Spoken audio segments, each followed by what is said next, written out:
Hi, I'm Naomi Murphy, and this is the Locked Up Living podcast, where we talk with a wide range of people about harsh aspects of institutional life. We also explore some of the ways to overcome them and to grow and develop. I'm David Jones. So join us every Wednesday morning, 6 o'clock UK time, for a fresh podcast.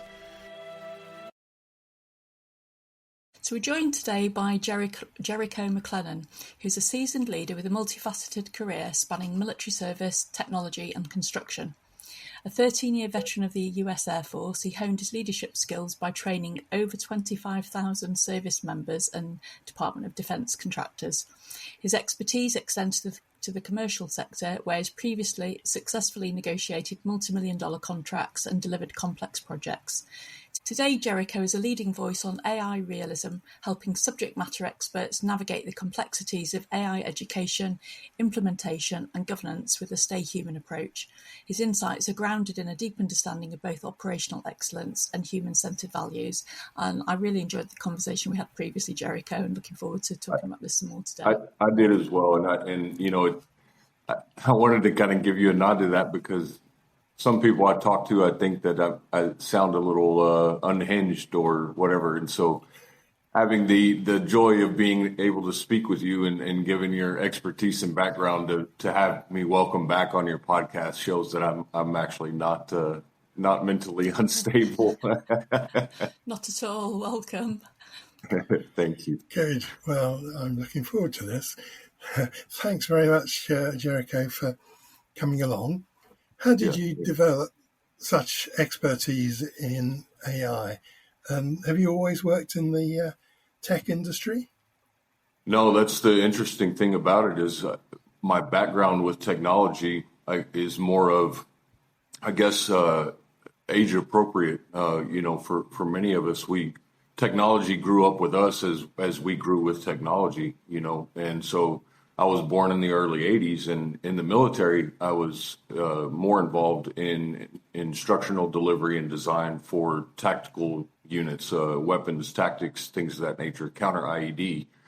And so technology played a huge role in that, especially after 9/11. And we started advancing some of those things, especially in the counter IED realm. But outside of that, my technology use was primarily for whatever enterprise or organization that I was working in, whether it be construction estimations or whether it be project style technologies or whatever. So being in the technological side of everything was a very different path for me. But it started with just about anything we want to learn. It started with curiosity.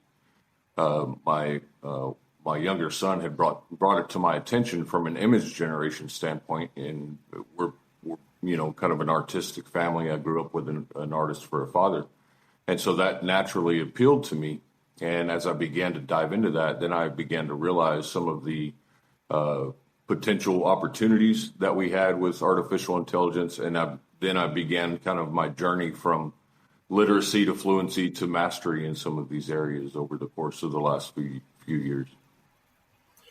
I think that's a very interesting way that you're describing it there, actually, that we become, or some of us, I suppose, develop a curiosity as things go along, as time passes, as things come into our kind of horizon. But you did something different, didn't you? Because you turned it into an occupation, really. So what was it that triggered you to go in that direction? The reason that I did that was I love marketers and I love people who are passionate about doing their job as marketers and this and that. But I think we've missed the mark with marketing. We've focused so much on understanding what the user wants from a product standpoint that we're not really focusing so much on the impact and the benefits that the person using the product actually gains from it or doesn't.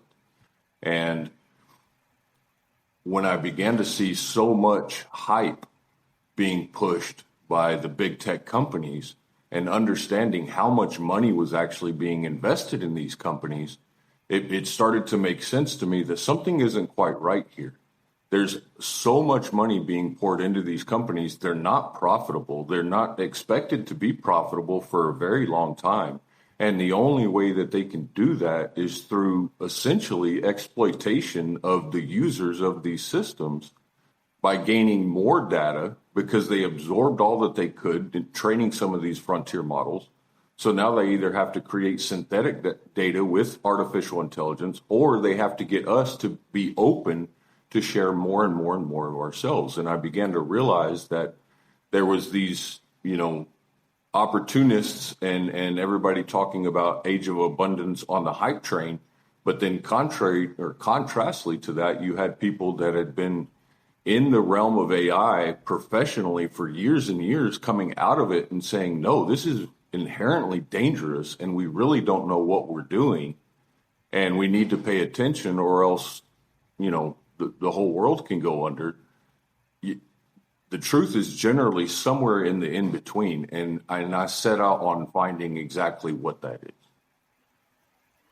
Great. So I just want to check that I've kind of understood where you're going with this, because what was going through my mind while you were talking was that we do sometimes hear people saying, well, the big tech firms, they use the people who buy their products or use their product.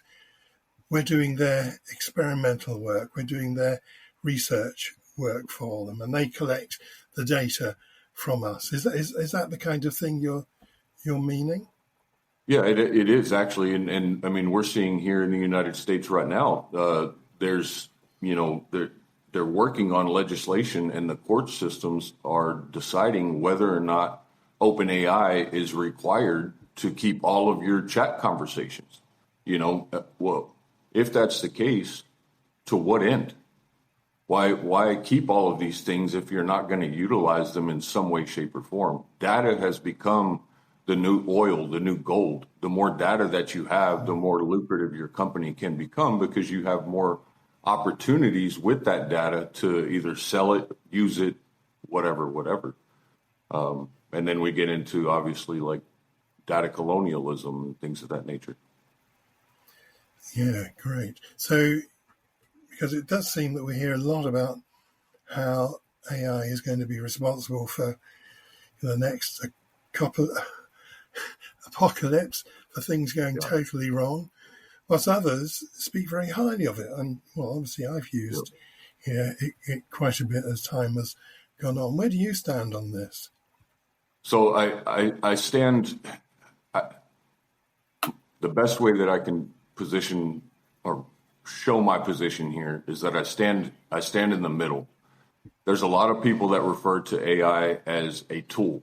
And while I understand the mindset and their framing of that, I challenge that because I've never experienced a tool. And again, I've worked in a variety of industries and had an enormous amount of various tools to accomplish various tasks and objectives.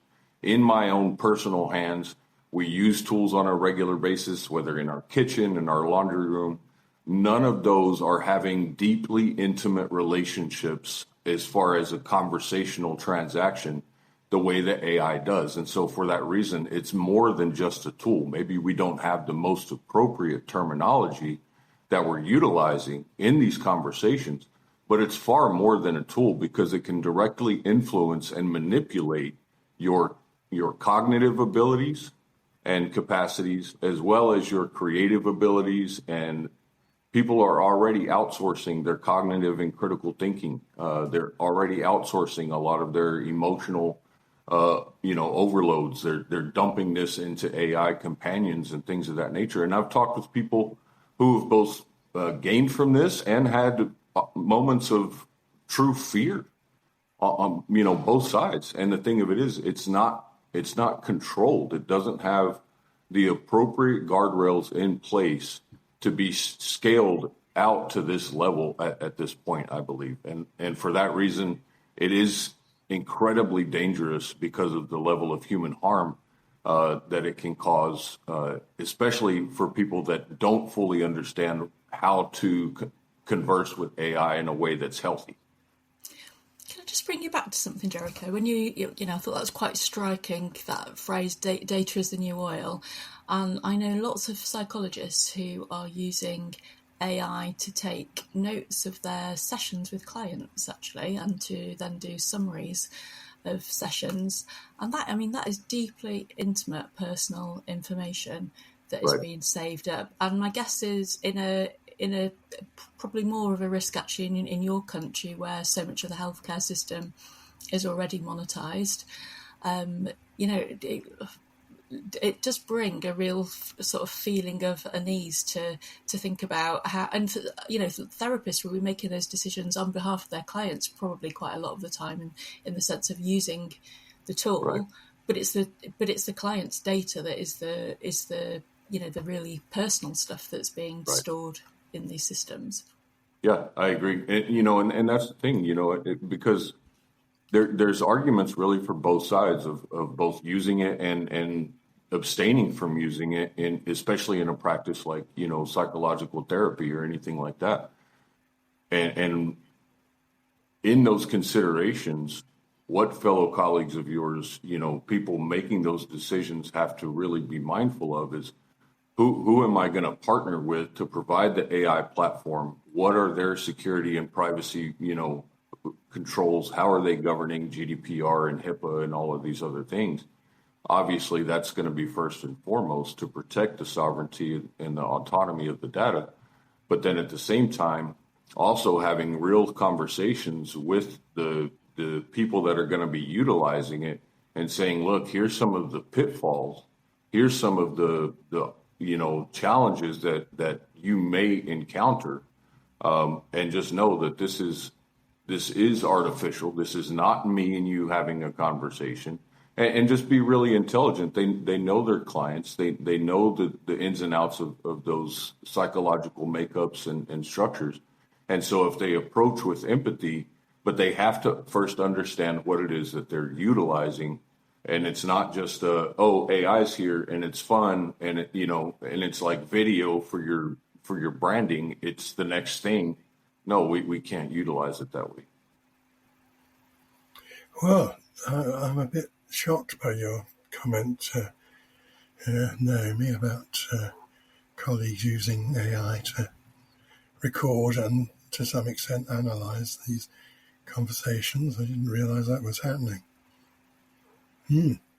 So, back to you, Jericho. Tell us, what is Slopaganda and how can we counteract it? This is a conversation that I see quite often, in my networking circles, especially on LinkedIn. There's a lot of people talking about Slopaganda. And Slopaganda is, it kind of started off, especially in looking at some of the creative imagery that was coming out. Everybody, it's like with anything else that we do as humans, if we find something that's entertaining enough or valuable enough in some way, shape, or form, then it becomes trendy. And so people were utilizing AI to generate these trendy type of images. And so it was like every time you get on social media, you see another person with their action figure in a box, and it's like, yeah, okay. And then they did the same thing with Ghibli Studio, Anime Studio. They did the same thing with that. It flooded the internet with all of these AI generated images. And so it became known as AI slop. And what it is just more of the same. It's just a hodgepodge of things that have no real value. And all it's doing is propagating the need and the acceptance of artificial intelligence for our daily digital life when we don't need that. Where it's gotten to is, or where people have taken it, is now there's this challenge between people in this, kind of strife, if you will, over what was written by AI and what was not. And what people sometimes fail to see is that AI is trying its best to mirror how we behave and how we perform. That's what it's programmed to do. It's programmed to be psychophantic to some degree or another.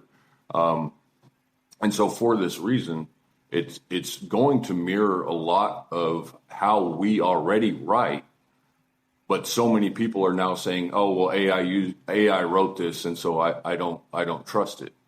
We have to be able to continue to be mindful and think critically and say, is what was said, is it accurate? Is it a true representation? Is it true? Is it, whatever? Ask these questions just like we normally would, and not just immediately jump to the conclusion that, oh, it looks like AI wrote it because there's some M dashes in there.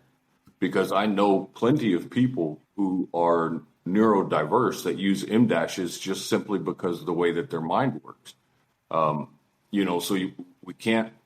The problem with Slopaganda is you can generally see when it's present, but in other instances, there's that kind of counterbalance where AI and humans are mirroring each other, learning from each other, and so that line is getting blurred. I've certainly seen that on LinkedIn. I've read posts by people that were long, elaborate posts, and I thought, oh, that's really lovely written the first time I read their post. And then I noticed that there's this general trend, and that actually all of their posts are created in this same style, right, in a way that I don't think humans are necessarily all that consistent with. And right, actually now I've started, it's like I look at that and it I don't know, it's a bit like, to me, it's a bit like eating ultra processed food that, initially you think, oh yeah, that tastes good, but actually it's not good for you. And the more exposure you have to it, the more you start to feel like you're a bit full of junk. Even though people are trying to post quite deep material, it stops feeling deep. It feels sort of pseudo depth, right, and pseudo profound. Yeah, exactly. Because it takes the human out of it. It takes the human soul out of the writing. You could even liken it to someone, let's say, who had a scholarship to a university, gets into university, and instead of really paying attention to their classes, their coursework, and learning, so that they can apply in the future, they memorize, pass the coursework, get a piece of paper, and then they go to the job and they can't do any of the things. And it's kind of very similar to that in a way. So have we already got to the point where we can't really believe anything we read, or is that just attributing too much power and authority to AI machines? I think that's a great question, and I'm going to go back and say that this is a time where, and there's people that rightfully argue against the terminology, even artificial intelligence, because we have to clearly define what is intelligence, and these current large language models aren't that, right? And even some of these reasoning models, they're getting closer, but it's still not the way that the human psychology works. As much as they're striving to build the foundations of, artificial neural networks and this and that to mirror the way that we operate, they're not to that level. So as we progress from this day and forward, what we need to be just consistently mindful of in every interaction is to really put on our critical thinking hats and saying, okay, can I verify what was just stated? Does this already confirm things that I truly did believe? And ask the question, did I already believe this? Or am I believing it simply because AI has written it? Because I've also read, and this may be work that one of you or both of you are familiar with to some degree, but when we're talking about people's innate ability or desire to trust, they're more likely to trust something that was typed in a text than they are going to if they just hear it. And so because you're using these language models that are predominantly output via text, as soon as a person begins to read that, it automatically starts to become and feel trustworthy. And that's dangerous. Thank you. Yeah, I remember I was in my final year at university when word processing became a thing, and you could still hand your essays and dissertation in handwritten, or you could hand it in typed. And of course, as soon as you typed it, it looked so much better and so much more scientific. Yep. Yeah. Yep. Yep. And I have put Well, papers in through Google Notebook where it'll turn it into a podcast as well. And yeah, again, you kind of like have this sense of this authentic, authoritative sounding conversation, except for it's not right. really, of course. And it's interesting, you note that it's a man and a woman talking, and the woman always gets the smaller part in the conversation, and it's the man that seems to have all of the pithy insights into what's going on. Right. Just the opposite of our podcast, then. Yeah. But it's also interesting because if you take handwriting, for example, you can take two people that, let's say, they test on the same mental scale as far as their IQ or whatever. But then you take a look at their handwriting, and one has very legible, clear, concise, structured handwriting, and the other one looks like chicken scratch. That doesn't detract from the person's intellectual capability. It just means that they're not so great at written communication.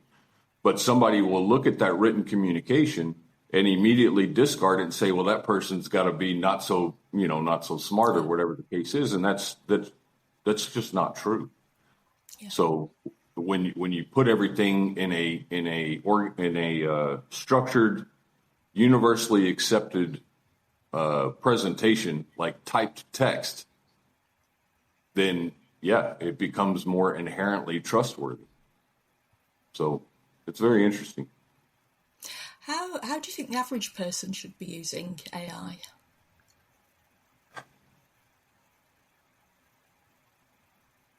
That is while that's a very valuable question and a very timely question, it's also a very loaded question.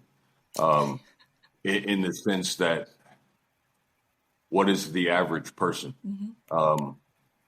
And I only say that because we are so nuanced as a humanity, and each one of us carries so many different individual abilities to express ourselves, desires to learn and experience different things.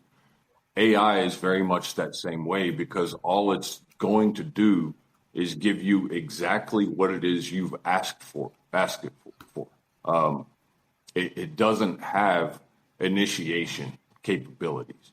It's never going to, especially at this point, it's never going to pop up on your phone and begin to have a conversation with you. You always have to initiate that conversation.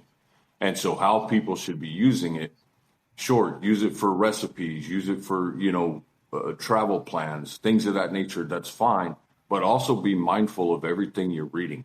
I mean, recipes, for example, there was a family early on, a year and a half or so ago, that an AI output of a pizza recipe included poison that would have killed their entire family. Gosh.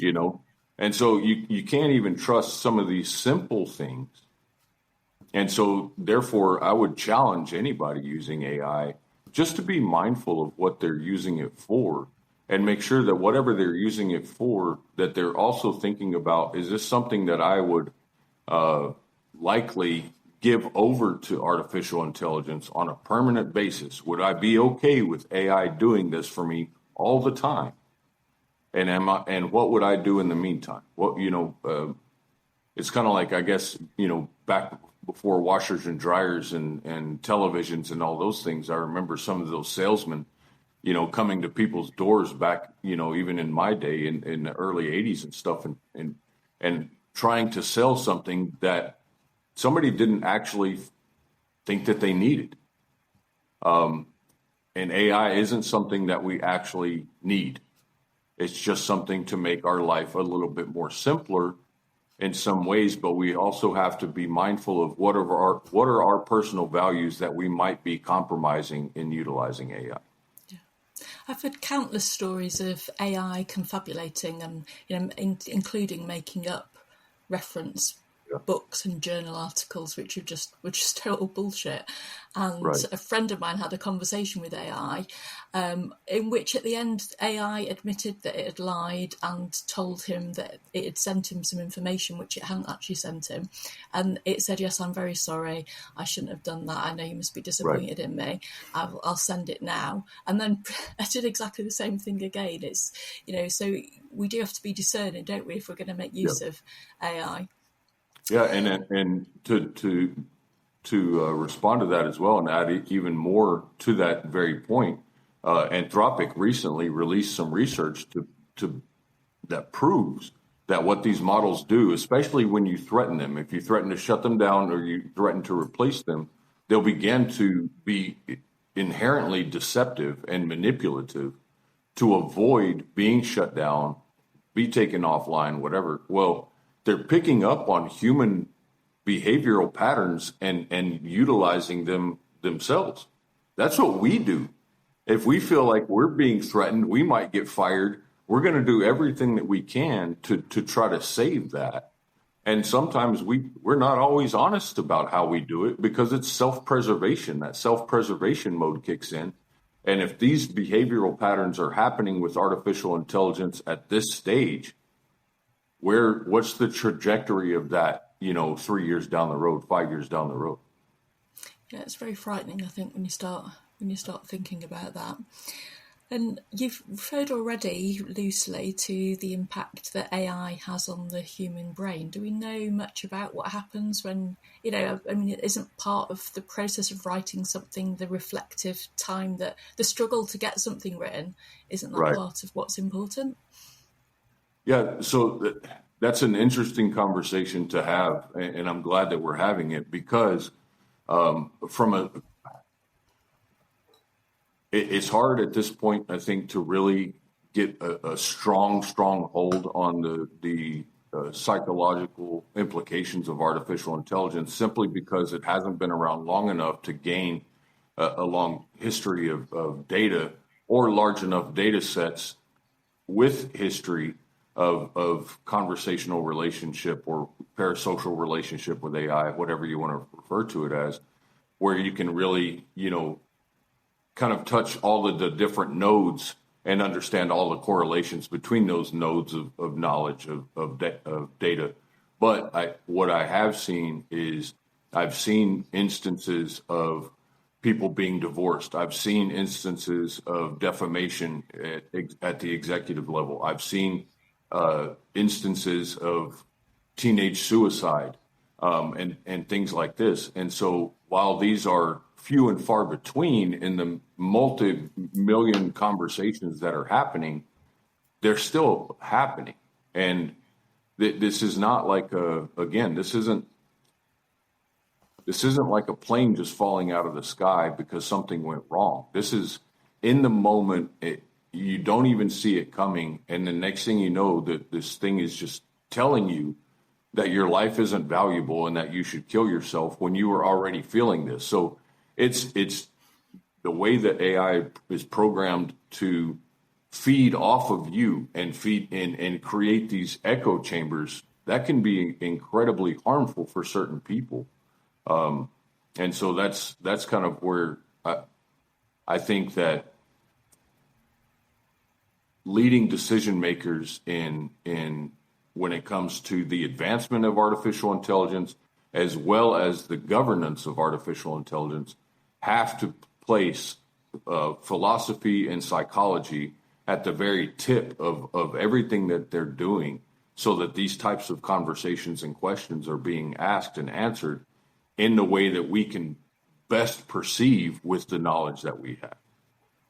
Yeah, just before you joined us today, David and I were talking about an article that appeared in Technologies on the 16th, and that was talking about the vulnerability of people with sort of mental health problems in terms of a woman being convinced she was communicating with intangible spirits who then began behaving with violence. Someone else who killed themselves after a chatbot told him to do that. And then Morpheus Systems researching AI found that it is likely to provoke delusions of grandeur. So when you've got people whose mental health might be a bit vulnerable At the best of times, we're potentially amplifying the risk to people, aren't we, if we're not more thoughtful about how we're engaging and interacting with these, or what safeguards are in place. Yep. Jericho, I don't know whether it's premature to ask this, but, or whether you touched on this maybe previously in terms of, do you have advice for how people could be more discerning in how they approach AI? Are you saying it should stick with tasks where it doesn't really matter if we get it wrong? Yeah, I think, I presented a research paper that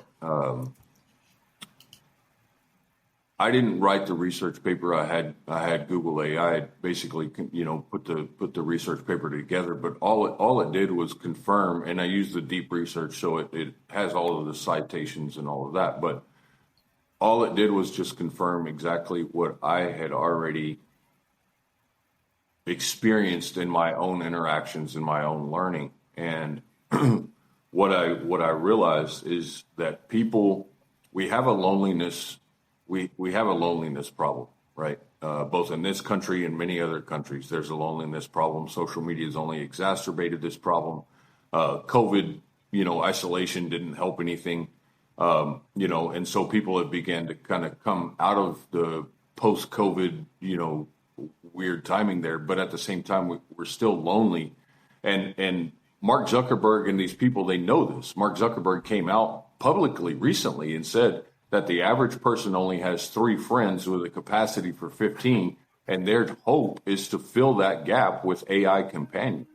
And so when we consider that these are the driving forces behind some of the decisions that they're making, we also have to say, yeah, okay, but what was the last time when we left our mental and emotional health and well-being in the hands of big tech? Well, that was social media. And then we dealt with cyberbullying and all of these other things. And so we have to be mindful of this and say, okay, am I someone who's vulnerable? Do I feel like I'm not accepted? Do I feel like I don't belong? And if that's the case, then you need to understand that you're going to be more inherently at risk for developing unhealthy relationship and companionship with artificial intelligence models. And I think it's just a matter of educating the community at large in these things. And this is why, again, I say the psychologists and the philosophers and the humanists all have to have a bigger voice, because we're the ones paying attention. Everybody else is focused on the technology side, and we're the ones saying, yeah, but the humans are an equivalent aspect of this, because it's a forced relationship, but it can never be a true relationship. At best, it's parasocial. At worst, it's obsession.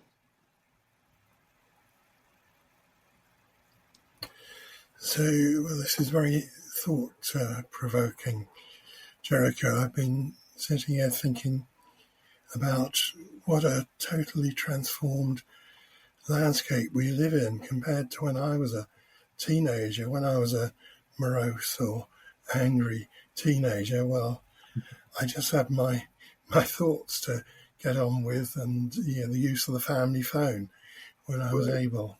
I wasn't bombarded by all kinds of messages from discontented friends or colleagues, plus input from some kind of perverse relationship with artificial intelligence. That's just so different. Right. But anyway, what can you tell us about data colonialism and why we should be worried about that? So data colonialism, first, let's make sure that we're framing that for the people that may not understand the terminology. But data colonialism is basically when the data of public information, your private information, is being harvested for the sake of profiteering by other people for control or whatever the case is, and we're seeing that. Of course, that's that where we're at now is kind of quite a ways along that journey because of social media, because of some of the other digital environments that we've allowed ourselves to venture off into, whether that's online payment systems or whatever the case is. And I'll even go back to, let's say, after 9/11 here in the United States, we had the Patriot Act. And the Patriot Act basically gave the United States government the ability to spy on certain people at will.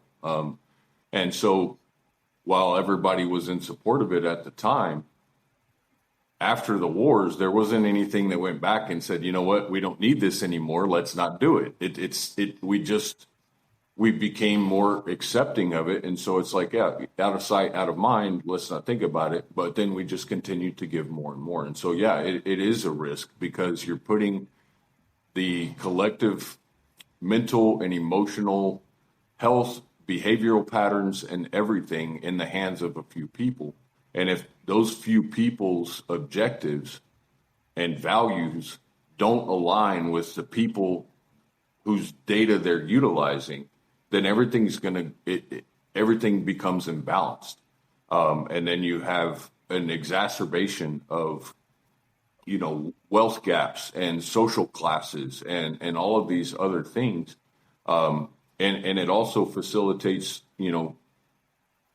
social credit score systems and all of this other stuff that just creates more and more division between humanity and creates that volatile environment where you have haves and have-nots of an array of areas where you're constantly infighting, and that doesn't help create a better, more sustainable humanity. That creates a more volatile, high-risk humanity.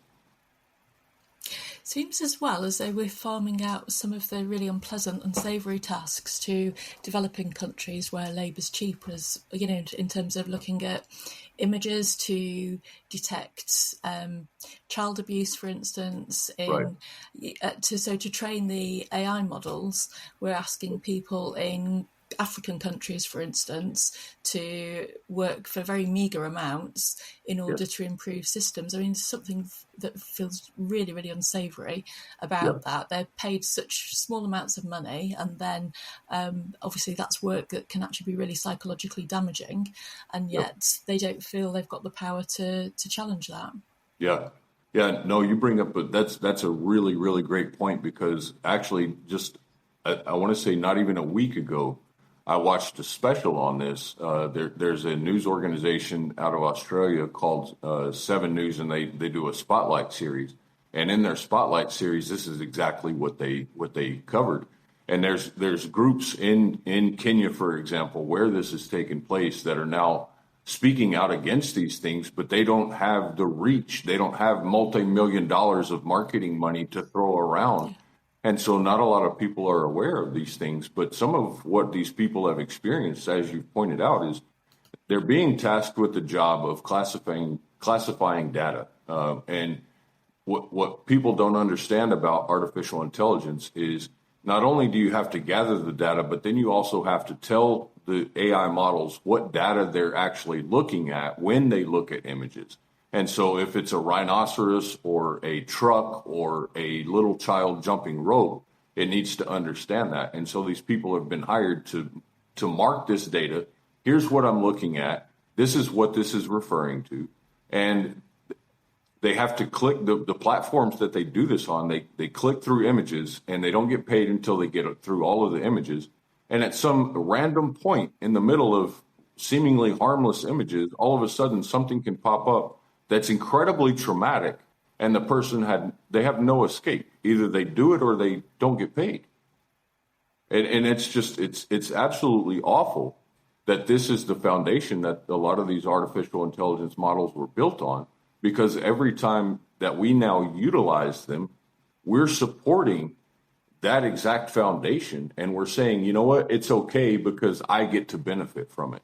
So again, this is where we really have to get smart on what do we truly value as individuals, not as a collective, just individually. What do you value, and are you willing to compromise on those values to utilize artificial intelligence? Thank you, Jericho. I really appreciate the way in which you explain these terms so clearly. It's very helpful. So, moving on, this is a bit of a jump, perhaps. So what effect is AI likely to have on the climate do you think? Yeah, that's another area, and I've seen it here in the United States specifically with some of these, very, very large data centers. Listening to, journalists that have gone around and talked to some of the neighbors in some of these environments, and they're taking out very large swaths of healthy, mature land in some of these instances. In other instances, the amount of water that it takes to cool these gigafactories and everything else has added complications for the public water source, for the residents and nearby communities and things of that nature. So overall, what I believe is at the current rate, it's incredibly inefficient. It's creating a lot of havoc in the environment. The hope is that artificial intelligence and quantum are going to be able to kind of give us a better way of managing all of this, and it's not going to cost us anything. Energy will be free, et cetera, et cetera, et cetera. But that's yet to be proven. And so, again, these are all very, very important areas to focus on. But as far as my breadth of knowledge and insight into that particular area, I'm probably not the best person to speak on, other than the fact that I know that there's plenty of harm already occurring. And so something has to shift, or else we're just going to get more of the same. Okay, well, thanks very much.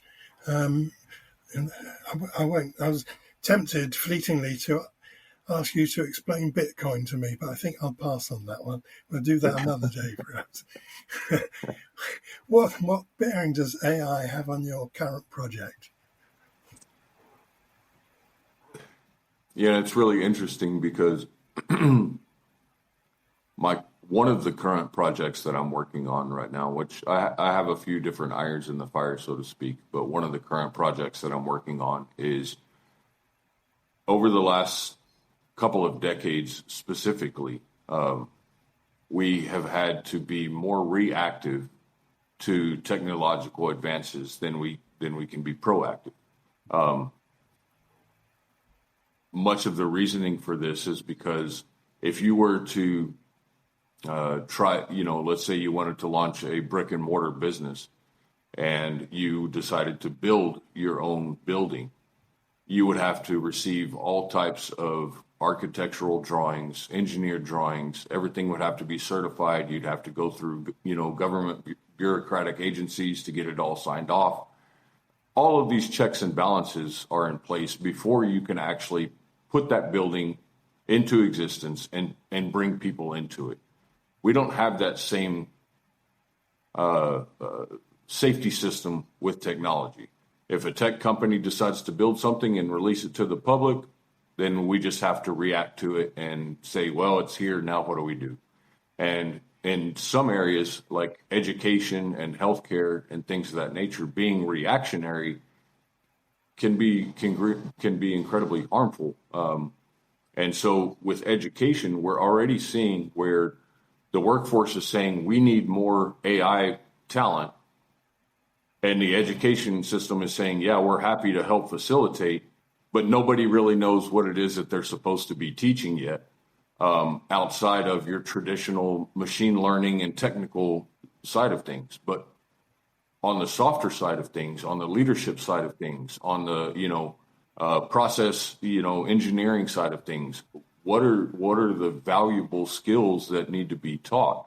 And so I'm currently working on an educational framework that basically flips that to where we no longer have to be as reactive and can be more proactive, utilizing assessments of where somebody stands now, understanding what are those, kind of translatable skills into artificial intelligence areas, whether it's security, whether it's governance, compliance, whatever the case might be, and then saying, okay, what's the quickest pathway to get you from where you're currently at to where you need to go, and making sure that we're not just developing your AI literacy and fluency, but also enhancing your ability to think critically, to think creatively, to be socially aware, and to be self-aware, so that as you develop, you're consistently looking at this through the lens of a human.